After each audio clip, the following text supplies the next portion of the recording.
publicitario y audiovisual, donde hacemos en efecto algunas cosas de producción audiovisual, pero principalmente videos 2D. No sé si han ido, por ejemplo, no sé, en el banco siempre ponen unos videos informativos que son con animaciones.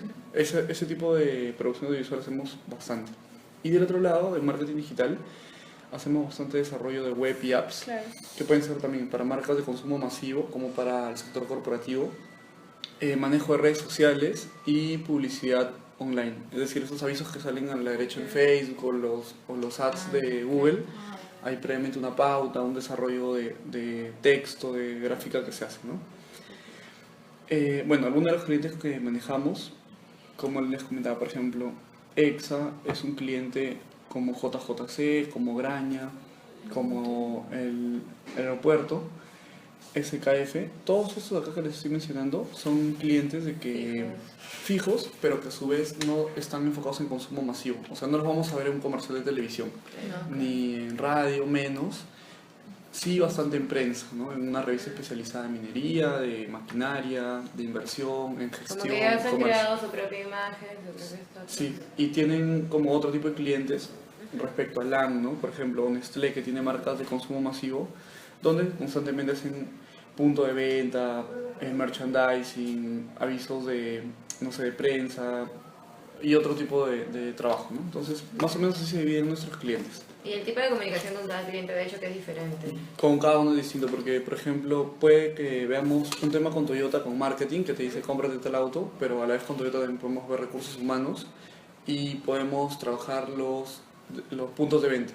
Entonces, cada comunicación tiene un enfoque totalmente distinto, ¿no? Porque y distintas personas también los atienden. Y distintas personas atienden. Y a la vez es todo un reto porque el cliente, cada uno maneja sus fechas. Entonces puede que se crucen en el mismo cliente 3 campañas a la vez y casi que a nadie le importa si es que estás ocupado con uno o el otro, porque si tú te comprometes a tal tiempo, eso es, ¿no? Bueno, vamos Disculpa, pero ¿cómo cada uno se compromete con cada cliente? Por ejemplo, tú eres de marketing, tú eres de recursos humanos y ella es de logística. Entonces, contigo hago el proyecto para vender el nuevo Yaris, contigo hago el plan de desarrollo para el personal y que todos estén contentos y que haya un lanzamiento con un evento, y contigo podría ver que el proceso de compra sea más eficiente a través de una infografía. Tienen diferentes estrategias para cada uno, ¿no? Exacto. Y O como sea, te das cuenta, son 3 pedidos que totalmente distintos entre yo sí. veo con quién me voy a hacer una alianza para realizar tal trabajo.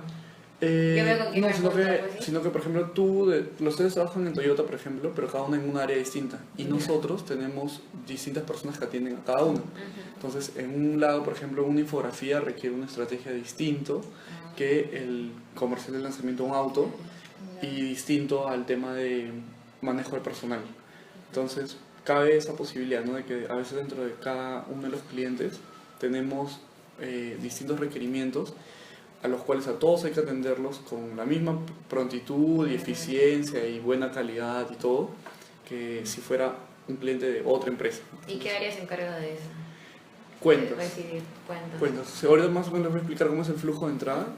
Bueno, el staff estratégico está conformado en este caso, yo como director ejecutivo, que tengo que hacer como el último check de todo lo que sale acá de la agencia, ¿no?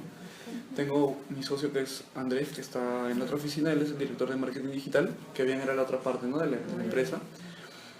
Para el lado de diseño tenemos un director de arte, que viene a ser el jefe de los diseñadores y que se encarga de un poco dar el estilo gráfico antes de comenzar un trabajo o supervisar los proyectos, ¿no? Del lado digital tenemos también un supervisor que aterriza todas las estrategias, ve las proyecciones, tiempos.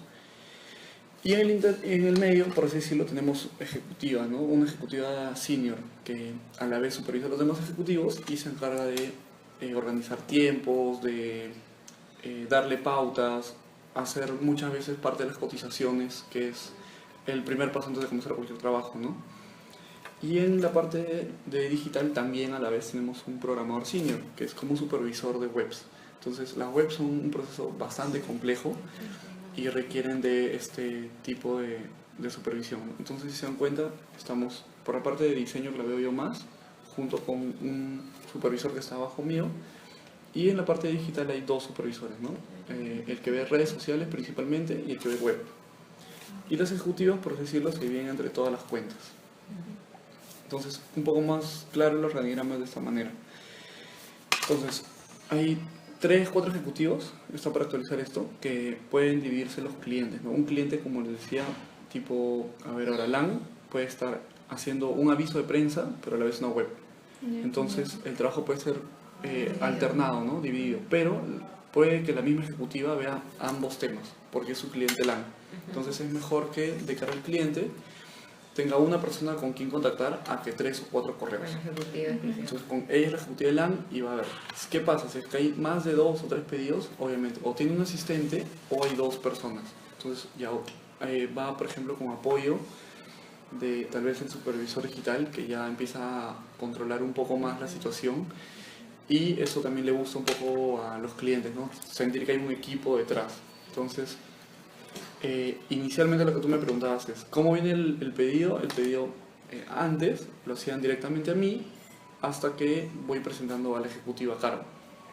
Entonces, una vez que presento a la ejecutiva a cargo, les cuento cómo se ha conformado el equipo. Si es un tema de diseño, le presento inmediatamente al supervisor gráfico y le cuento más o menos un poco el equipo que se tiene, ¿no? Ahí, dentro del equipo gráfico, por ejemplo, hay ilustrador, diseñador de redes sociales, diseñador de web, arte finalista, diseñador junior, senior. Entonces, más o menos para que sepa todo el espectro que tenemos de personas. Y en caso sea un tema digital, se especifica, ¿no? Que hay redactor, creativo, community manager. Del otro lado también en la parte de web tenemos programador para una parte que se llama front, que es lo que nosotros usualmente vemos, y una parte que es un poco más compleja como base de datos, información un poco más rigurosa. Entonces el pedido o viene directamente a mí o a supervisor, ¿no? Una vez que lo recibimos, lo primero que hay que hacer siempre es mandar la presentación, afinar un poco los detalles, organizar el equipo. Nosotros manejamos una herramienta que es un cotizador en base a horas. Entonces, esa herramienta nos permite, la verdad, tener un costo mucho más aterrizado y no solamente pensar, uy, si quiero hacer ese calendario para Toyota, entonces como es Toyota le voy a poner un poco más que si fuera la empresa de mi tío. Entonces por ahí no va, ¿no? Sino más bien que de todos estos chicos vemos, en todo caso, quién vería el trabajo. Si es un trabajo probablemente de más Photoshop, entonces debe verlo, no sé, Julio, que sabe bastante. Entonces, ¿cuántas horas de Julio va a tomar este catálogo? Digo, si son 12 páginas, más o menos 3 por página, 36 horas. ¿Qué más sigue? ¿Quién lo va a supervisar? Jesús, que es su jefe. Entonces Jesús, de las 36 horas, hemos hecho un ratio que más o menos es un tercio.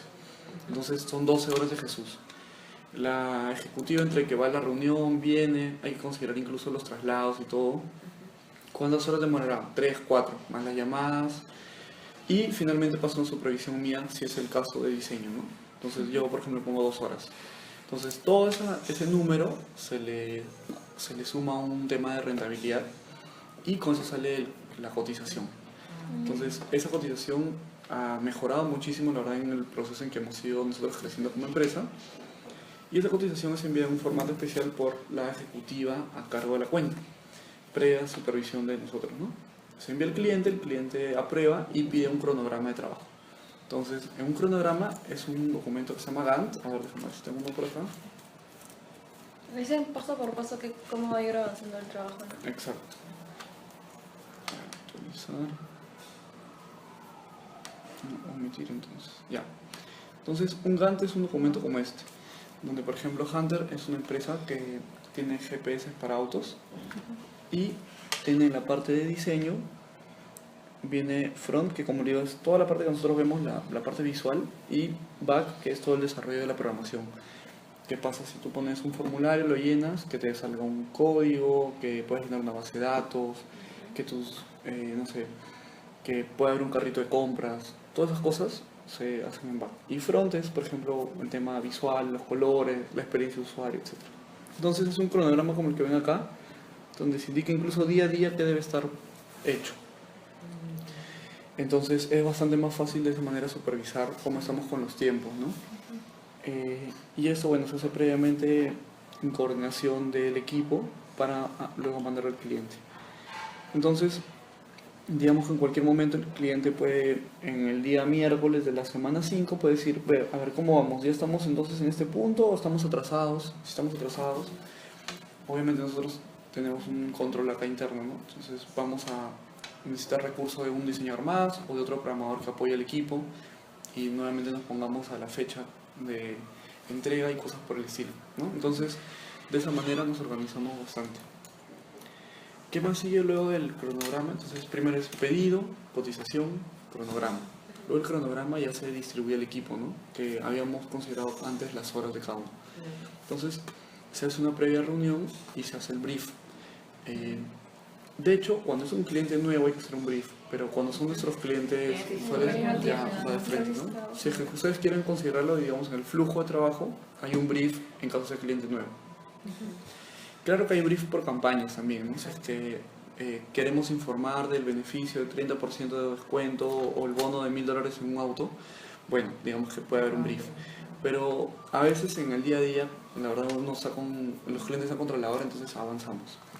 ¿Sí? Entonces luego viene asignar el equipo y el equipo empieza a ser briefeado internamente por los supervisores y nosotros como directores y empiezan a hacer el trabajo, ¿no? Que tiene un primer entregable como una especie de avance y ese avance se envía al cliente.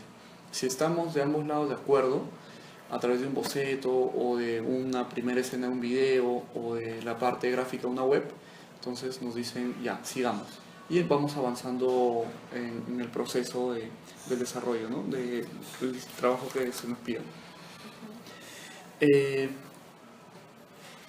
Tenemos una metodología de trabajo también que nos ayuda un poco a ver casos más grandes. Cuando son acciones muy puntuales, digamos, este logo que es un sticker o el póster como les comentaba, o no sé, brandear algún elemento o hacer algún merch, no es necesario ese tema, ¿no? Pero cuando nos piden relanzar una marca o hacer una campaña de lanzamiento de un producto, sí, no trabajamos bajo esta metodología. ¿Qué más? Luego de esto, entonces, el primer entregable, el cliente lo aprueba y empezamos a hacer todo el desarrollo hasta ir a una presentación formal y se presenta la campaña completa. Entonces, de ser así, siempre va a haber cambios, ¿no? Pueden ser mínimos o cambios más drásticos, pero siempre va a haber cambios. Entonces, de esa manera, nosotros con ese feedback regresamos a la agencia. Por cada reunión, la ejecutiva se encarga de hacer un formato que se llama Contact Report. Entonces, ese formato tiene como un acta. El cliente dijo que está aprobado de la página 1 a la 20, pero en la 25 necesitamos actualizar los cuadros. Y será enviado el día tal. Entonces, es como un acta de la reunión. El cliente la aprueba y finalmente se hacen los últimos cambios y en teoría ahí pasa a facturación. Entonces, ese es como que el proceso estándar para las distintas Al áreas. final todo pasa por la aprobación del cliente. Sí, siempre. ¿Con entregable siempre, te refieres a pequeñas muestras? No, con entregable es ya el producto final. O sea, le decimos entregable porque puede ser de distintos tipos, ¿no? O un CD con la web, o el entregable puede ser un documento de un manual, o un video, o un audio, una pauta para publicidad en Facebook. Entonces, para uniformizar, digamos, todos los distintos tipos, le decimos el entregable, ¿no? En diseño se dice arte. Por ejemplo, arte implica que puede ser un banner, puede ser un aviso de prensa, puede ser un fondo para un celular, un case, los stickers. Entonces le decimos arte a toda la parte gráfica. Y si ya queremos combinar entonces los artes, más las webs, más los videos, más los audios, entonces a todo le llamamos como entregable, ¿no? Sí, como un archivo, por así decirlo, ¿no? Bueno, eso es por la parte más o menos del flujo de trabajo. No sé si tienen alguna otra duda para seguir con esto. En la parte de tu organigrama, o sea, dijiste que era un trabajo más para Photoshop y para Julio, ¿no? Ajá, Sí. claro. Pero si él se encuentra muy ocupado. Ya, si él se encuentra muy ocupado, hay dos opciones. ¿Quién es el que decide? Ya, Julio, tú. El jefe de equipo, sí, Jesús decide en efecto eso. Claro, van a haber situaciones donde el cliente ya conoce también a cierta persona en el equipo y tal cual te puede pedir, ¿no? Dice, oye, pero quiero que lo trabaje tal, sí. O a veces no sabe el nombre, pero dice, mira, de la presentación que hicimos la vez pasada quiero que sea muy parecida. Entonces, cada persona, así como nuestra letra y como nuestro tono de voz, tiene un estilo, ¿no? Entonces, en efecto, eso se ve reflejado en la gráfica. Entonces hay algunos que son más ordenados. Yo por ejemplo soy como que más ordenado, como todo recto, ¿no? Esto me cuesta hacer un poco más a mí, por ejemplo, que es como en diagonales y con manchas, y hasta las manchas las pondré un poco más ordenadas. Sí, porque ya es mi manera de diseñar. Entonces, por ejemplo, si a mí me dan un tema editorial, como un libro, una revista, incluso ver la organización estratégica de una empresa, lo voy a hacer probablemente mejor a que me digan, haz un graffiti. O sea, graffiti puede que me salga como que más o menos, ¿no? Mientras que hay personas como Joana, que es ilustradora, y son especialistas en el tema, ¿no? Lo cual no quiere decir que no nos podamos mezclar, pero digamos que siempre hay un especialista en un tema específico. ¿Cuántas cosas deben hacer una campaña? Depende, siempre vamos al cliente de vez en cuando, pero depende. Yo te pido un spot. A ver, un spot tiene varias partes, ¿no? Preproducción, producción, postproducción y la pauta en el medio. Entonces, si estamos hablando de un spot, digamos, para que puede ser veamos un producto de consumo masivo, ya un tema como costeño, hay que cotizar a distintos elementos, ¿no? Por ejemplo, en preproducción, si va a haber locación, si va a haber modelos, si va a... O sea, el desarrollo mismo del guión. ¿Tienen un área encargada para eso? Sí, en efecto nosotros no hacemos tanta producción audiovisual, pero, digamos, en todo caso podríamos realizar una campaña gráfica, ¿ya? A ver, veamos, justo del mismo costeño.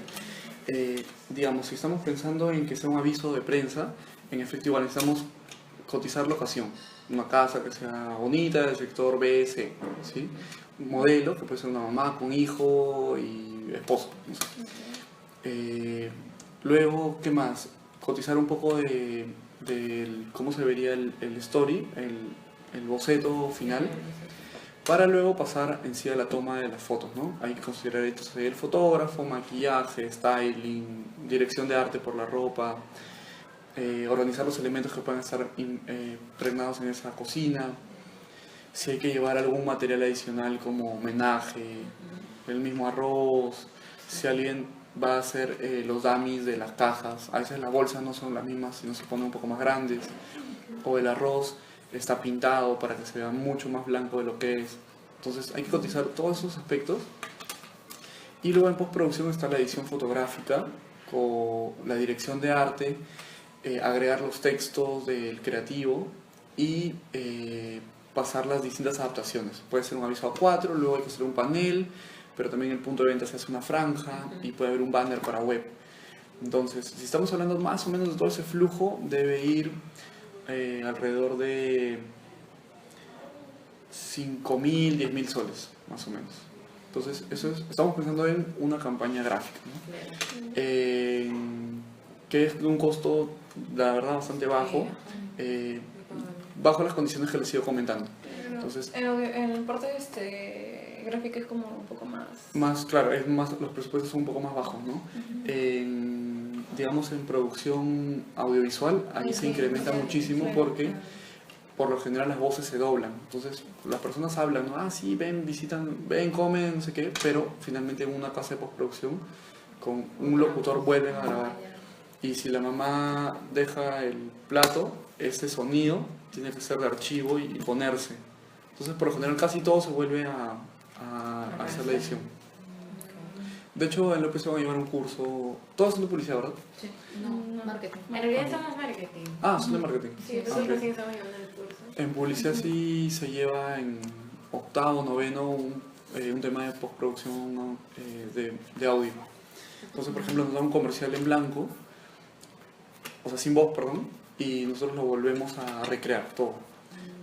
A mí, por ejemplo, yo estoy en el LPC. A mí me tocó, por ejemplo, un comercial de cerveza. Estaban en un bar y luego iban a jugar billar un grupo de amigos y finalmente terminaban brindando. Entonces eran 6 amigos, teníamos que ser 6 personas y buscar todos los sonidos. O sea, el sonido de la cerveza, cuando le ponen las cosas, el billar.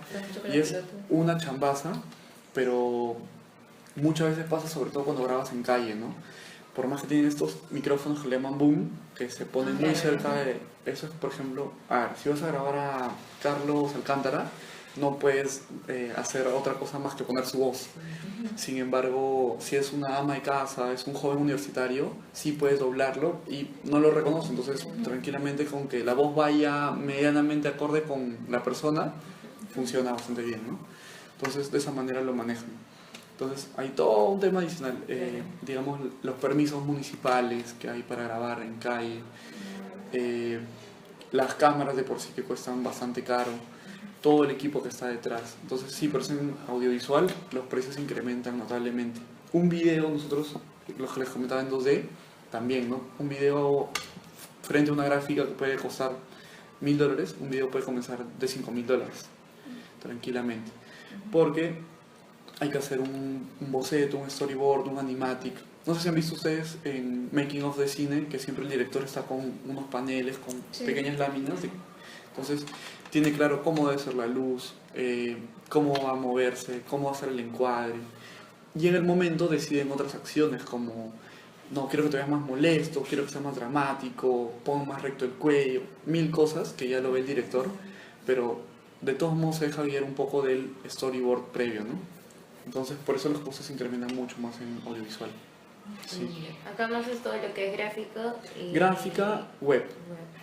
Gráfica sí, y digital. El fuerte digital es porque la tendencia va hacia eso, ¿no? Poco a poco van a ir desapareciendo varios formatos impresos y queremos posicionarnos bien. ¿Cómo pronto? ¿Cómo cuáles? ¿Qué formato crees que van a desaparecer? De hecho, el tema de las revistas, poco a poco van a ir desapareciendo varias revistas para volverse digitales. En comercio, gran parte de la pauta publicitaria va a seguir siendo en web. De hecho, el comercio, gran parte de sus ganancias son digitales.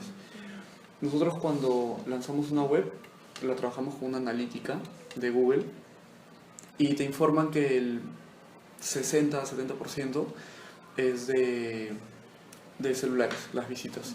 Entonces, hasta eso, ¿no? Incluso los formatos de web de manera tradicional de desktop, de laptops, va a ir poco a poco cediendo para todo ser en versión de celulares.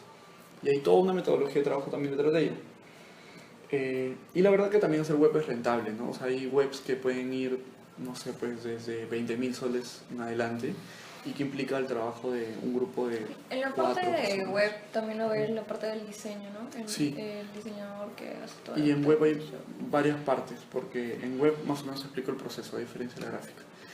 En web viene el requerimiento, tenemos que pedir el manual de marca de la empresa, por lo general, que nos lo da marketing justo, y en base a ello se hace una propuesta de cómo sería la página de inicio y unas 3 internas. Contáctanos, productos y, no sé, nuestra historia, nosotros. Entonces se hace una primera propuesta, el cliente aprueba la gráfica y se definen las funcionalidades. Entonces, en nosotros quiero que hayan 3 galerías, 2 videos, y en Contáctanos no quiero que solamente aparezca un formulario, sino que yo tenga la posibilidad de responder con un chat de manera inmediata. Entonces, todas esas partes de programación dura se definen antes, se cotizan nuevamente como les expliqué y se envían las cantidades de horas, ¿no? Y se hace el Gantt. Una vez que se hace este Gantt, nosotros hacemos un desarrollo de diseño gráfico con un diseñador que es UI UX, que es User Experience y User Interface.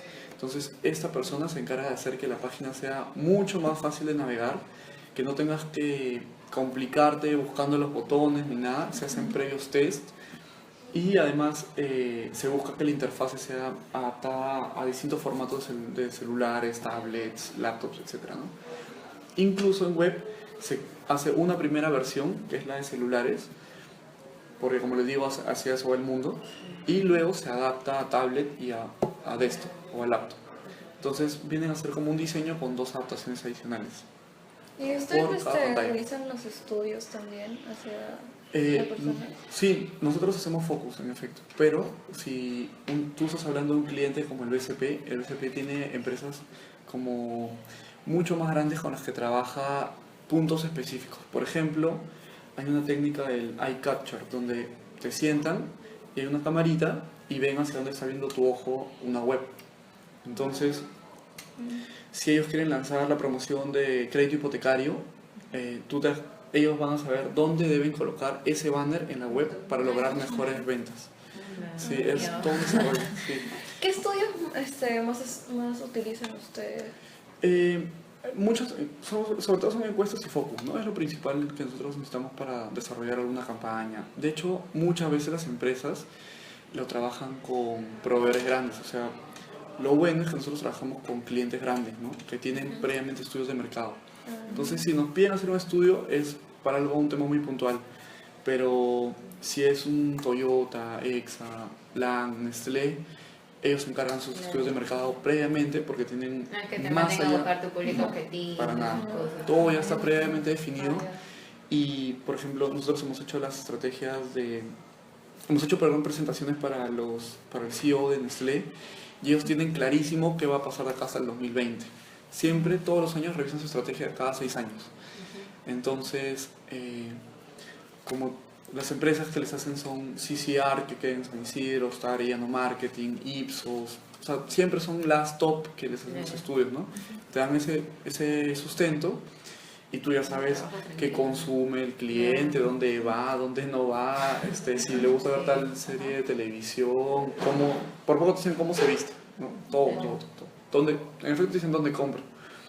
Y ustedes en marketing van a ver luego CRM, ¿no? Que es toda esta estrategia que está detrás de que cuando tú pasas tu tarjeta de crédito en algún lado, esa información se almacena en una base de datos enorme que se van enlazando la del banco con la del supermercado, con la de la tienda por departamento, y al final te hacen un perfil. Entonces ya saben que, no sé, que tú vas a ir a comprar más o menos en el año 60.000 soles. Y que en ropa vas a gastar 10.000 y que vas a tener 1 o 2 viajes entre provincias o el extranjero. Entonces, en base a todo lo que has ido consumiendo en los últimos 3 meses o en un año, ya saben cómo es tu comportamiento. Entonces saben hasta el tipo de productos que podrías consumir y en base a eso te mandan información. Entonces, si es que tú eres vegana, por las puras no te van a mandar un tema de Burger King, ¿no? Sino ya saben que te van a mandar la promoción de Vivanda o de Bon de entonces el CRM te permite decantar toda esta información en una base de datos interesante que hay N profesionales que se dedican a esto que se llama data mining y logran analizar los distintos perfiles, ¿no? Y te sacan un estándar. Entonces, ¿quién consume costeño o quién consume primor? Ya, te sale un perfil, ¿no? Y luego hacia eso nosotros los atacamos a través de insights, ¿no? Que los hagan identificarse. Entonces si me dicen, es la mamá primeriza, ya, entonces tiene nervios, pide ayuda probablemente a su esposo y a su mamá que sabe más, hay que ver si es que en efecto fue planificado o no, y en base a eso, de hecho, puede que no tenga el presupuesto adecuado para comprar tal o cual producto. Digamos, son una pareja donde los dos trabajan o no. Entonces, en base a todo eso, puedes atacar, por ejemplo, al temor, o más bien al temor de, mira, con esto no vas a preocuparte de nada porque con esto vas a tener la solución perfecta. Entonces, tú ves y dices, pucha, ese soy yo. Entonces, sí, ya, necesito esto para no complicarme la vida y ya está. Entonces, agarras por un insight. O, si es que todo más bien es color de rosa y bonito y no sé qué, entonces le dices, tú que recibiste lo mejor de tu mamá, entonces ahora vas a poder darle, o sea, como que brindar ese mismo cariño a tus hijos. Entonces, otro tipo de mensaje, ¿no? Ya no es racional, emocional de miedo, sino más bien es como una herencia que se transmite tipo en una leche, ¿no? Como gloria familiar. ¿Sí? Entonces son distintos puntos a los cuales atacas tú, pero en base a esta información dura, ¿no? Entonces el cliente obviamente no te va a decir, esta chica es tal o cual, ¿no? Sino que te da el psicográfico, te da el demográfico y alguna información adicional. Entonces nosotros somos los que procesamos y vamos a la parte creativa, ¿no? Sí, y para hacer, por ejemplo, toda tu campaña, ¿es suficiente con esa información?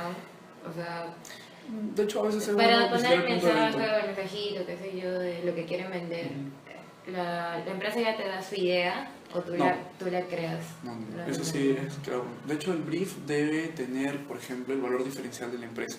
Claro. Sobre todo cuando son nuevas, ¿no? Si es que yo voy a lanzar Huawei en Perú o un HTC, que no es Samsung, que no es LG, entonces cuando digamos hace 8 o 10 años viendo la empresa, sí tiene que darte su valor diferencial.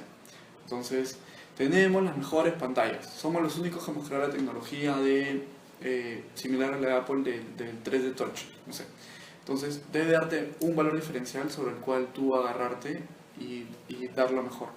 Somos la salsa preparada de Don Victorio, que tiene todos los elementos, incluido cebolla, tomate, respecto a la competencia que está tal cual. O sea, de toda la información tú buscas cuál te sirve.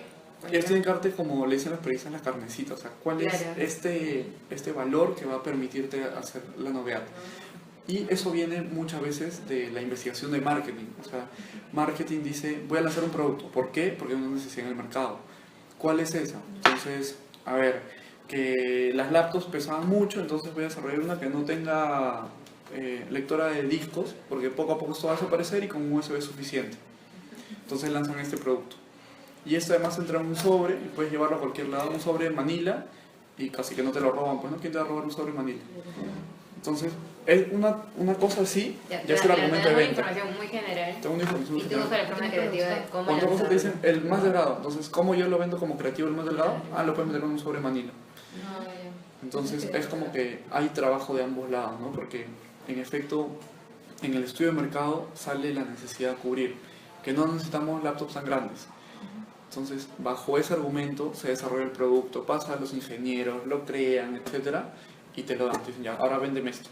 Entonces, tú dices, ¿quieres, digamos, pasar desapercibido con una laptop en la inseguridad de Lima? Bueno, esa es tu mejor opción porque la vas a poder guardar en un lugar muy pequeño y casi que no va a parecer que estás llevando un producto tan valioso.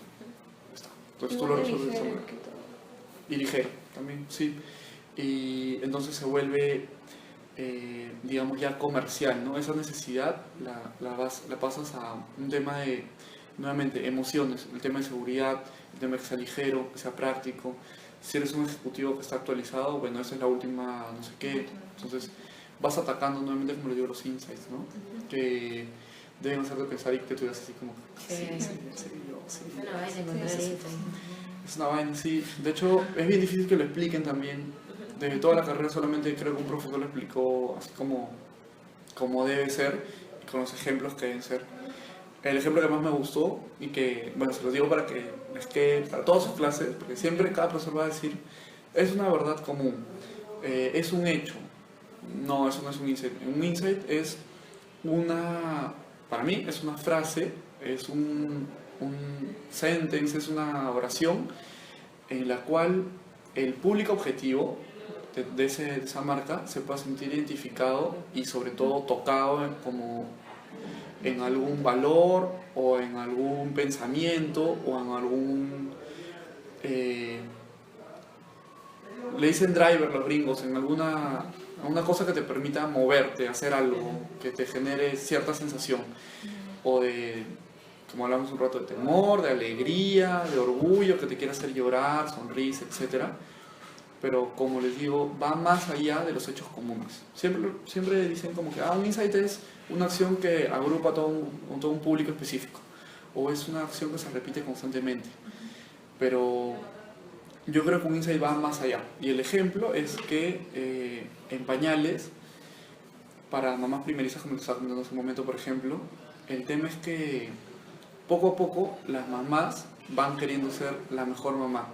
Entonces el insight no va a que compra el mejor producto porque tiene gel y absorbente, o no va porque, para que deje llorar, sino que el insight ataca a que, como tú quieres ser la mejor mamá de todas las mamás del salón, por ejemplo, de tu hijo, entonces este producto es el mejor. Entonces ahí estás yendo al ego y no solamente al beneficio del bebé, ¿no? Entonces sí, en efecto tú quieres que deje de llorar, quieres no cambiarlo tantas veces, pero son un poco más racionales. En cambio el insight ya va a un tema así un poco más profundo, ¿no? Es como que tú que quieres destacar entre todas las otras mamás del nido, no sé qué, entonces este es el producto para ti. O un tema como Axel, ¿no? Que saca de, ya que eres mega loser, entonces con esto vas a poder tener como que tu puntito a favor y conquistar a la chica. Entonces no, de mi interpretación es esa, ¿no? O sea, no va este es el producto que te va a hacer el campeón, sino es en efecto, como tú eres el mega loser, más bien necesitas esto para realzar un poco tu esencia, por así decirlo.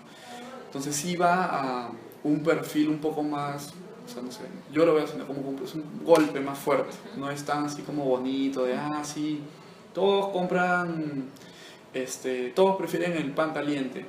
No, eso es un hecho común, sí, pero no es un insight, ¿sí? Entonces tenganlo en cuenta siempre para cuando desarrollen insight, porque hay que ir como un nivel un poco más abajo, ¿no? Al tema de lo más cotidiano, de lo más cotidiano, de la emoción, creo, más, sea positivo o negativo, ¿no? claro. Sí. ¿Han descubierto insights dentro de campañas que han realizado? Sí, yo creo que o sea, siempre uno va más que descubrir, es identificar, ¿no? O sea, claro. comportamientos que te puedan ser beneficiosos. De hecho, en nuestro sector corporativo esto se nota menos, ¿no? O sea, por ejemplo, en un Tanta, que es un tema tan fácil de vender como es comida, descubrir insights es un poco más rápido. Pero en SKF, que venden servicios de ingenieros, no apelas tanto a los insights, más bien apelas a números, por ejemplo, estadísticas.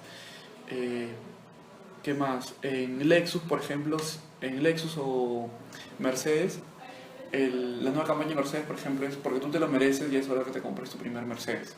Entonces ya lo hablas para un ejecutivo que obviamente para que compres tu Mercedes ya tienes que haber pasado ciertos temas, ya te esforzaste, probablemente todavía no tienes un hijo ahí o ya tienes un hijo, ya está como que el presupuesto organizado.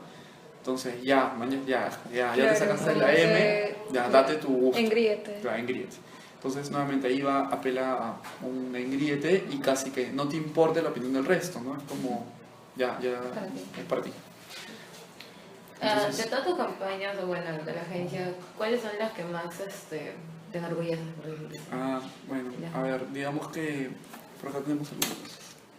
Pero acá no se ha presentado por campañas porque eso es para una presentación más corporativa. Pero por ejemplo, con LAN desarrollamos este boletín que se llama Todos a Bordo, que es un boletín que va para todos los trabajadores y es parte, en efecto, de una campaña de comunicación interna, que es por ejemplo, te decía a ti, ¿no? Imagínate que tú fuiste un cliente de recursos humanos.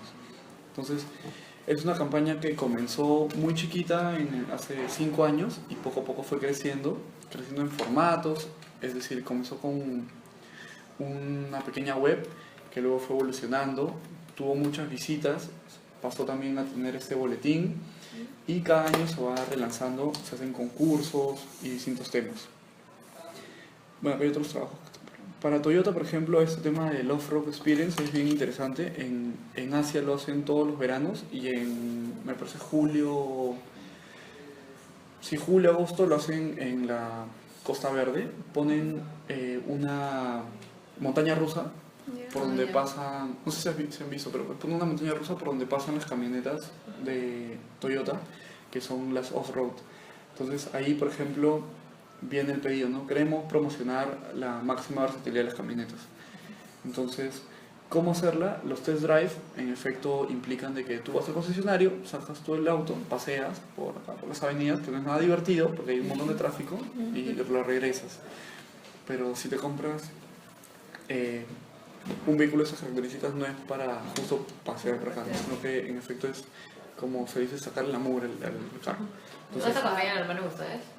Sí, todo es por nosotros. Entonces, ¿cómo haces? Entonces se plantearon que sean distintos tipos de circuitos, ¿no? Entonces había donde te metías una duna, que es la típica que los autos se quedan clavados. La otra es meterte al lodo, otra pasar sobre maderas. Y la última, que era la más chévere, es pasar por una montaña rusa pequeña, en el sentido que eran pues 10 metros, ¿no?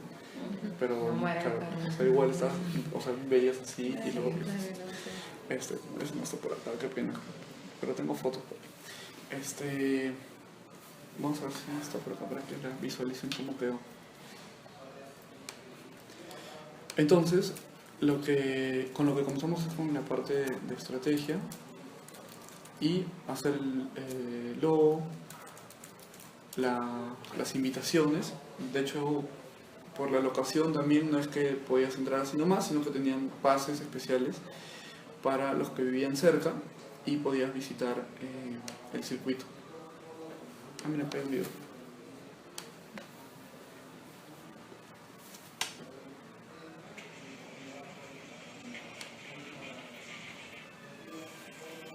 Lo bueno es que se replicó en medios, ¿no? Como todo motor, por ejemplo.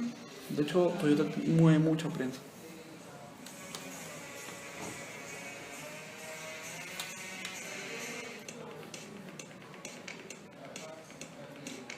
Entonces todas las gráficas que se hicieron, los autos se brandearon. O sea, eso tú coges el carro y eso mismo tú solo lo haces. No, vas con pilotos.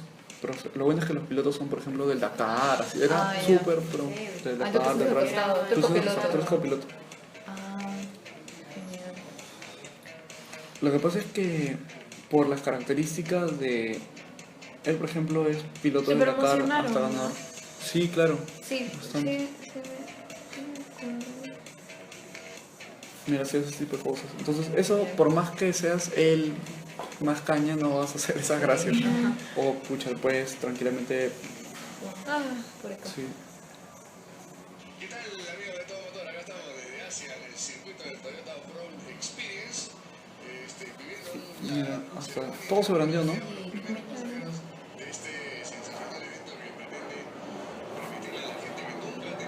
¿Y eso hace cuántos años? Hace 2 años.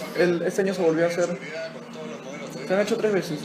Hace 2 años en Asia, luego como te digo acá en la Costa Verde. Pero la Costa Verde no tuvo muchas visitas. Debe ser por la ubicación, que era complicado llegar. Y todo salió como lo esperaban. Sí, de ¿Cómo se hecho les ocurrió sí. la idea de hacer esto? Por el pedido que Es como demostrar un mensaje a todo terreno. tal cual, en efecto era demostrar las características de todo terreno. Sí. La principal cosa ahí es la tracción, que te permite hacer este tipo de cosas, ¿no? Que los amortiguadores son buenazos y pues la verdad es que adentro no se siente, o sea, no es que tengas sensación de náusea, de los golpes. Y acá, por ejemplo, yo tengo mi foto ahí, que estoy así también. Que parece, en un rato estás así. Y el freno es tan bueno. Eso es una activación. Él es el gerente de marketing. Hemos diseñado para que los clientes y los amantes del off-road se acerquen a la marca, conozcan, vean la destreza y la habilidad que tienen nuestros vehículos para afrontar cualquier tipo de terreno, ¿no? Tenemos varios obstáculos, tenemos varios vehículos y pilotos expertos que nos van a acompañar esta experiencia, que va a estar abierta además hasta el 5 de abril. Bueno, tenemos la producción audiovisual también. Esto es gráfico, sí. Forerunner, hay un abanico completo de autos que estoy seguro. Este video, por ejemplo, lo grabó Todo Motor, ¿no? Nosotros hicimos un video aparte y luego contrataron a otra empresa también. Es que todavía tengo un montón de plata. Contrataron a otra empresa que hizo tomas con dron, que quedó bravas. Porque ya veías todas las capturas así del aire. Y van a poder hacer el circuito con nuestros conductores expertos. De hecho, los conductores no son tan famosos como Ferreiros o como el mono Orlandini, que gana premios más locales, pero son, por decirlo, mejores. ¿Por qué? Porque una cosa es hacer un rally, que es como ir por distintas zonas del Perú, mientras que esos patas hacen Dakar. Entonces se meten en efecto a la duna, al barro, al todo, y algunos han ganado incluso el Dakar. ¿Hicieron tipo un casting antes de esto? Para los pilotos, no, ya tienen ellos un convenio con esos pilotos. Lo que pasa es que a esos pilotos tienen ellos como una especie de contrato. Entonces consta en que Toyota te da el carro, lo tunea, le arreglan el motor, la tracción, 1000 cosas, y el piloto lo conduce, ¿no? Entonces siempre todas las marcas de auto tienen un staff de pilotos. La diferencia es que, bueno, hay marcas como, no sé, Subaru, Toyota, que aparte del staff de pilotos tienen, por ejemplo, no sé, Subaru tiene convenio con Cristian Bravo, con Vania Macías, con Vana Pedraglio. Entonces, ya poco a poco está tratando de expandir más bien su tema de pilotos hacia perfiles asociados a la camioneta. Entonces, una camioneta, digamos, como la Outback, que es un poco más grande, se la da a Rafa León, y Rafa León es el embajador y la lleva por todo el Perú con su programa de tiempo y viaje. Entonces, cada cierto tramo ves tomas de lejos donde la camioneta se mete así. Entonces es más verídico porque te sientes, digamos, tú cercano a Rafa León como persona que quiere viajar versus a este tío que es pues el men del Dakar. Entonces tú dices, pucha, no, yo no sé cómo es, pues es como que todavía hay años de diferencia, ¿no? Hay dos, entonces por ahí serían como que dos estrategias, ¿no? Pero sí, bueno, esto quedó bastante interesante. Creo que ese sería De nuestro lado, bueno, esa es la invitación que hicimos. ¿Y esa campaña gráficos. cuánto les costó hacerlo? Bueno, ¿cuánto le cobraron? Pucha, no recuerdo la verdad, pero o sea, debe ser, no sé, pues, en total entre gráficas, adaptaciones, las readaptaciones, brand y todo, $10,000, un poco más tal vez. Sí. Lo importante es, en verdad, tener claro el concepto. Sí. Y la primera gráfica. Todo el verano. ¿Sí? Sí, y ese verano dura también otra vez todo el verano. Y ojo que esto es un ejercicio de branding, por ejemplo. Acá no estás pensando en que ese día voy a vender 3 camionetas, sino es que todas las personas que pasen por ahí vean tu marca. Claro, la interacción que pueda tener el consumidor con la marca. Tal cual, es buscar interacciones, buscar posicionamiento, buscar boca a boca, viralizarlo a través de las fotos que se sabía que iban a colgar, base de datos, porque todos los que entraban... ¿Cómo hicieron para hacerle saber a la gente de que iban a presentarse ahí? Puerta por puerta se dejó una entrada. Nosotros nos encargamos de esa parte. Nosotros hicimos las entradas, las invitaciones, y ellos se las dieron, por ejemplo, a medios especializados. Y con un Serpost, una cosa por el estilo, se dejaron en todo Asia, digamos, las invitaciones. ¿Y quién tuvo esa...? Es que por ejemplo, solamente el alquiler de esa cosa te puede costar, pues, también $10,000. Sí. Más el montaje es otro precio adicional. Entonces, obviamente tenían que, por más que costara, tenían que ir de puerta en puerta a dejar, porque el promedio de venta que podían tener era alto, ¿no? Y sobre todo querían vender camionetas como esta y la Prado, que esa cuesta... Este es $60,000, $50,000. También acá estamos de $50,000 en adelante. Entonces necesitaban que dejen de ver algunas de esas camionetas como menos por ser una marca Toyota, ¿no? Sino que más bien sacarle el jugo. Estos son carros como juguete de hombre. Entonces ya tienes tu auto para la familia, no sé qué, pero como tienes más plata todavía, entonces cómprate tu juguete. Así es el argumento un poco más a lo que íbamos con lo de los insights del lado del segundo auto, ¿no? Entonces, por lo general se busca que tengas tu auto familiar, no sé, y en las familias, digamos, mucho más acomodadas ahí. Tu auto, el auto de la esposa, que por lo general es una camioneta grande, o una van, y el tercer auto ya es tu juguete, pues.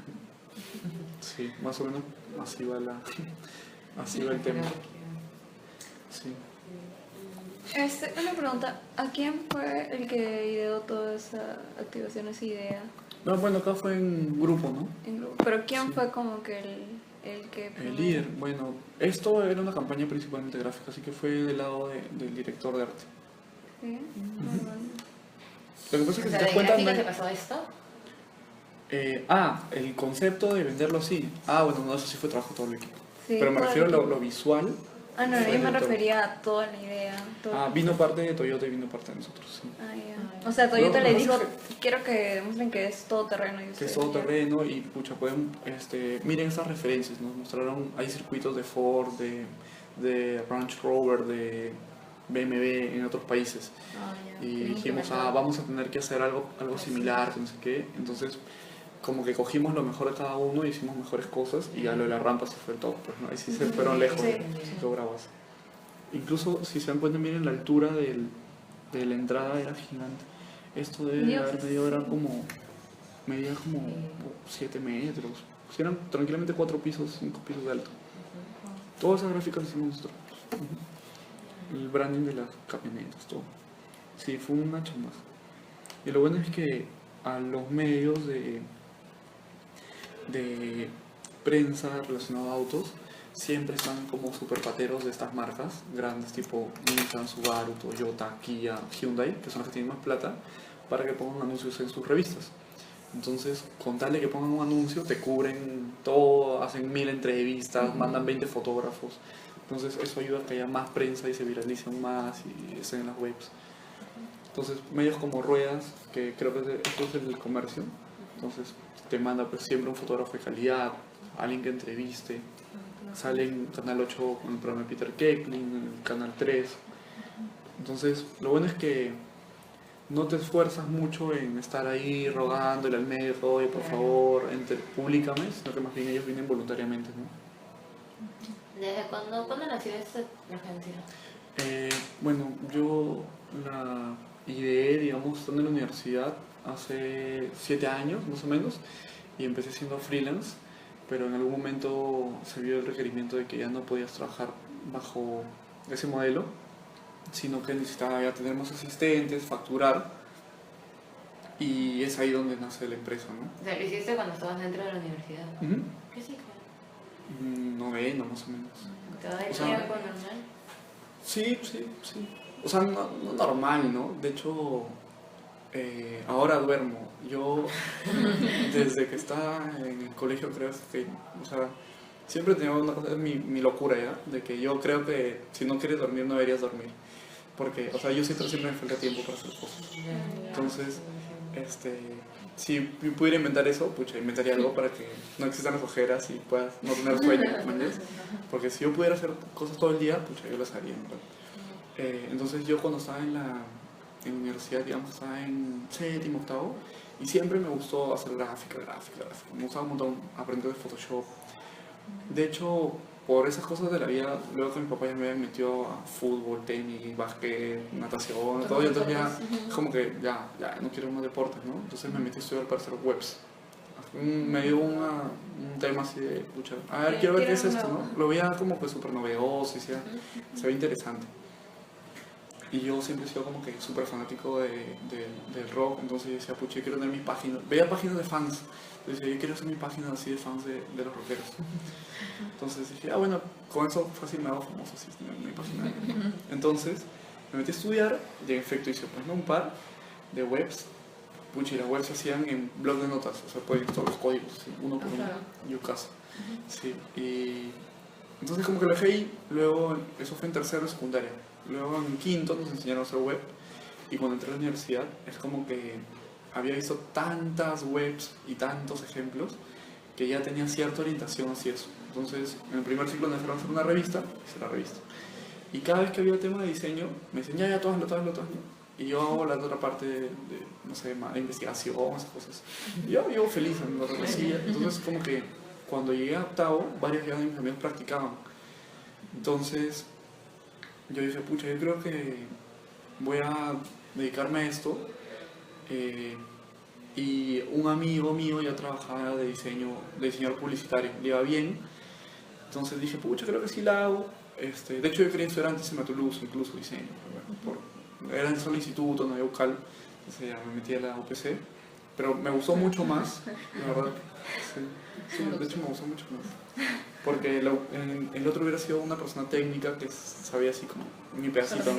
Pero no sabría estrategia, no sabría parar a un cliente y decirle, oye, ¿sabes qué? Tu market share va a ser tal. Eso no te lo enseñan. Es mucho más amplio. No haces estrategia. Y además, en verdad, de publicidad, de cada ciclo eran 3 cursos de marketing y 1 de publicidad. Entonces yo aprendí bastante, la verdad, del tema de marketing, ¿no? Entonces, bueno, retomando un poco, es como que para noveno, ya todos son prácticas, octavo, noveno. Entonces, la hermana de mi amiga trabajaba en Editorial Planeta, que tenía, digamos, un diseñador que era así malazo. Entonces, cuando yo llegué, pucha, no era wow, ¿no? Pero, o sea, yo ya había aprendido un poco más y era medianamente bueno. Entonces, les gustó, me encargaron cada vez más cosas. Y de ahí me recomendaron justo una chica que trabajaba en marketing, había escrito un libro para Planeta. Entonces le escribí a la Planeta, oye, ¿quién ha hecho esas cosas? Pásame el dato. Me pasaron el dato y me fui para LAN. Entonces ya, pues, una vez que tienes a LAN en tu portafolio de clientes, todos te quieren contactar. Entonces ya yo iba a una reunión, de hecho no tenía otra manera que por contactos directos, ¿no? De amigos, etc. Entonces ya decía, sí he hecho eso para LAN. Y decía, man, ya qué chévere. Entonces fui teniendo ya un asistente, 2 asistentes. Entonces luego ya dejé de trabajar, digamos, estando en la universidad, perdón, sí había trabajado con un freelance y vi cómo era el modelo de negocio de un freelance.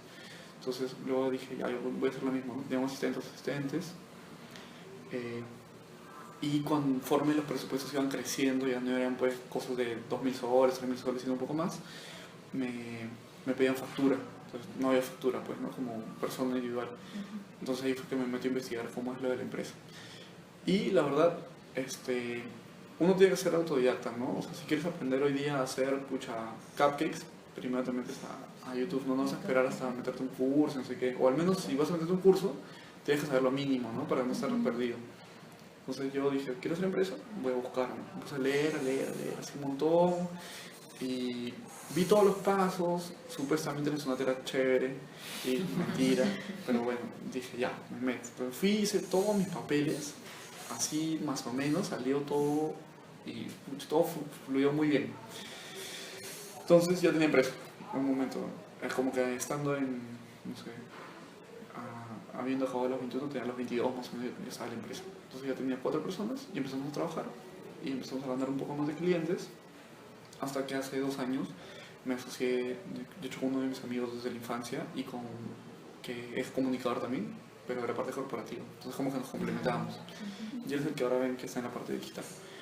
Y adicionalmente con un amigo que, digamos, que me asesoraba financieramente, hasta que le dije, pucha, ya no quiero que sea como una asesoría, sino que lo veas esto como parte de ti, mañas, y sea un trabajo como que más comprometido. Y ya también lo asocié, digamos, a la empresa. Entonces ahora somos 3 socios y manejamos, bueno, todos los chicos, ¿no? Entonces este pata ya se encarga netamente de las finanzas, de administración. El tema de recursos humanos lo vemos desde fuera, como un proveedor. Y acá en el día a día nos dividimos, como se había comentado al inicio, ¿no? Entre gráfica, que es lo que siempre me gustó, más o menos, que sé un poco más, y digital, que lo ve Andrés. ¿Y eso en qué año fue, más o menos? Bueno, 6 años hacia atrás, estamos en 2010, ¿no? 2010, 2011 más o menos, sí. Yo acabé la UPC en 2010-1, claro, pero en 2011 ya habría estado formado. Sí. Sí, siempre piensen en emprender, busquen ejemplos, busquen qué necesita el mercado, porque es difícil, pero no necesitas mucho dinero, la verdad, para crear una empresa, ¿no? Necesitas una idea potente, siempre busquen muchos contactos, muchos contactos. Si una de las 3 es tímida, bueno, tienen tiempo de aprovechar y resolver ese tema cuanto antes, porque siempre con respeto, pero el tema de la timidez te corta 100 oportunidades de negocio, de mercado, etc. Entonces, siempre hay que buscar juntarse con bastante gente, ¿no? No necesariamente los que ahorita son los chancones de la universidad son los guavos, ¿no? O sea, tengo amigos que eran menos guavos y algunos estaban de, o sea, jefe de marketing de General Electric y el otro no sé qué. Y claro, también hay otros que los chancones obviamente están también en muy buenas empresas, entonces es, la verdad, buscar amistades desinteresadamente creo que ayuda un montón. Ser cercanos a sus profes, de que alguno de ellos luego les pueda dar una recomendación para una entrevista, leer mucho y siempre estar pensando, bueno, yo siempre ando pensando en qué cosa no hay, o qué app no hay, o qué web no hay para crearla, pues, ¿no? Ya por eso iba con mi locura de no dormir, porque yo, en esa época yo dormía 3 horas, 4 horas, cuando comencé, ¿no? Y no me molestaba, ¿verdad? Como era freelance, estaba en mi casa, entonces nadie me veía mucho, solo cuando iba a una reunión. Entonces, digamos, si me reunían el miércoles, lunes y martes, yo salía con mis amigos, toda buena tarde, y en la noche me metía a mis así amanecidas, donde nadie me molestaba, pues, estaba tranquilo, yo, o sea, ¿no? Fresh. ¿Y cómo se llegaste a la UPC a ser profe? Porque aquí ya se enseñas diseño gráfico. Sí, lo que pasa es que yo acabé bien en el UPC, y por eso me invitaron. Entonces la que fue mi profesora, luego directora de carrera, ya me conocía, ¿no? Entonces como que cuando yo salí, terminé primero, me dieron mi premio y todo el rollo. Entonces como cuando ya pasó un tiempo, más o menos de 2 años, creo que te pueden invitar. Entonces me invitaron. Y como justo era el core del negocio de la agencia, entonces me invitaron a ese curso, ¿no? Ahora yo más bien quiero migrar hacia otro curso. Pero bueno, voy a solicitarlo luego en algún momento. La verdad que diseño me gusta un montón, entonces como enseño diseño trato de, más allá de la parte técnica, como que hacerles entender a ustedes marketeros que sean buenos clientes, pues, ¿no? Los clientes son todo un tema en marketing. Así los clientes por su formación no saben tanto de diseño, ¿no? Entonces cuando alguien entrega las cosas, el criterio es el personal antes que el profesional. Entonces eso es también otra recomendación que les puedo dar, ¿no? Siempre infórmense, o sea, sepan por qué las cosas son cuadradas, pues son circulares, cada cosa tiene su simbolismo detrás, los colores tienen cada uno una psicología, el tipo de letra, entonces es lo que uno espera de un cliente, ¿no? Que te diga, no, negro no, porque mi público tal cosa. No, pues no, no me gusta el negro. O no, el negro está muy oscuro. No siempre Claro, porque para los restaurantes creo que hay colores que rojo, te dan amarillo, más... más apetitosidad, Ajá, hambre. dicen que sí. El rojo te da ansiedad, entonces comes rápido. Los fast food por eso son casi siempre rojos, porque el rojo, cuando tú estás comiendo, ves, tú un Kentucky, ¿no? Ves todo rojo, entonces entras con ansiedad y Ajá. más allá de la parte del psique, en cuanto al cuerpo, el metabolismo se acelera. O sea, si tú, por ejemplo, estás viendo una pared roja y vas a comer, tu metabolismo va a estar más acelerado y vas a, digamos, comer más rápido y vas a digerir más rápido. O, por ejemplo, el morado lo ponen en empresas súper grandes, cerca de recursos humanos, y te hacen sentar por política 1 minuto al menos. Entonces tú vas y es como estás esperando, estás asado, ya llegas así, que te sientas, estás ahí frente a la pared morada, y cuando entras ya entras más calmado. Porque son cosas que más allá de la percepción, ya en verdad calan en la mente de las personas. Entonces, hasta en eso se usa el color, ¿no? Y cada color significa una cosa. Entonces nosotros cuando hacemos los talleres, tratamos de... Siempre que hacemos un taller de branding, por ejemplo, nunca nos arriesgamos a presentar la propuesta. El primer taller es netamente como una clase. Y esa es mi visión, la verdad, de también que el cliente valore la agencia por lo que le estamos enseñando, ¿no? Que si bien es cierto que tiene la plata, nunca va a ser el argumento que valga sobre el conocimiento. Entonces el primer taller es, ya mira, yo sé que tú sabes mucho, pero te voy a enseñar un poquito de lo que yo sé. Entonces es que aprendan de las tendencias del mercado, de los clásicos, porque una cosa es seguir la tendencia, que en 2 años puede perderse, ¿no? Pero ¿cuál es el estándar? ¿Cómo está la competencia? Y luego viene la parte de pura diseño, ¿no? Composición, tipografía, colores y formas, que son los que más o menos componen un logotipo. Entonces, con este conocimiento previo, el cliente entiende por qué el logo de Coca-Cola es así, el de McDonald's es así, y el de General Electric y de Ford es de tal manera. Entonces, con ese criterio, yo espero que la siguiente reunión que tengamos para presentarle mi propuesta me evalúe en base a eso, ¿no? Y nosotros estamos bastante bien. Porque siempre pasa que... Siempre pasaba, bueno, que se metía la percepción, ¿no? Personal antes que el criterio profesional. Y sí. ¿Verdad? Explica un poco más lo del front y el back. No Chévere. entendí muy bien. Uy, chicas, creo que tengo que cortar porque tengo clase a las 4. Pero, ¿te parece que te mando esto por correo? Sí, y si podrías mandar el PPT también sería genial. Ya, genial.